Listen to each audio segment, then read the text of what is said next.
அனைவருக்கும் வணக்கம். Welcome to சுபாஷ் ரயில்வே புக் பப்ளிகேஷன் திருச்சிராப்பள்ளி. இப்போ நீங்கள் இந்த வீடியோவில் பார்த்து கொண்டிருப்பது அனைத்து ரயில்வே போட்டித் தேர்வு என்சிஆர்டி வால்யூம் 2 தமிழ் மீடியம் புத்தகம்.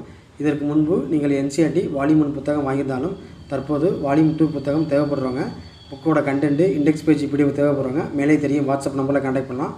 முதல் கட்டமாக 500 என்சிஆர்டி வால்யூம் 2 புத்தகங்கள் பப்ளிஷ் ஆக உள்ளது. நீங்கள் அட்வான்ஸாக ஆர்டர் பண்ணால் டெலிவரி பண்ணுறதுக்கு ரொம்ப ஈஸியாக இருக்கும். இந்த வால்யூம் 2 புக்கானது all subject general awareness, general science, maths, reasoning, current affairs கம்பைண்டாக உள்ளடக்கி ஏறத்தாழ 12,000 கேள்விகளை உள்ளடக்கிய 782 பக்கங்களை கொண்ட என்சிஆர்டி அப்ஜெக்டிவ் பேட்டர்ன் புத்தகம். ஸோ ஒவ்வொரு சப்ஜெக்ட்டும் டாபிக் வைஸ் பிரிக்கப்பட்டுள்ளது. ஸோ நீங்கள் இண்டெக்ஸ் பேஜ் பிடிஎஃப் பார்த்தீங்கன்னா சிம்பிளாக புரியும். சாம்பிள் பேஜ் தேவைப்படுறவங்க வாட்ஸ்அப் நம்பரில் கான்டாக்ட் பண்ணலாம். ஆர்ஆர்பி எக்ஸாம் சம்மந்தமாக டவுட் இருந்தாலும் நீங்கள் வாட்ஸ்அப்பில் கான்டாக்ட் பண்ணலாம். டெஸ்ட் பேட்ச் குரூப்பில் ஜாயின் பண்ணுறதுக்கு உங்கள் பேர், ஆர்ஆர்பி எக்ஸாம் எந்த எக்ஸாம் எழுத போகிறீங்க, உங்கள் மாவட்டம் எது, அது பற்றி தகவலை மேலே தெரியும் வாட்ஸ்அப் நம்பரில் சென்ட் பண்ணலாம். வீடியோ பிடிச்சா லைக் பண்ணுங்கள், ஷேர் பண்ணுங்கள், சப்ஸ்கிரைப் பண்ணுங்கள். தேங்க்ஸ் ஃபார் வாட்சிங். நன்றி, வணக்கம்.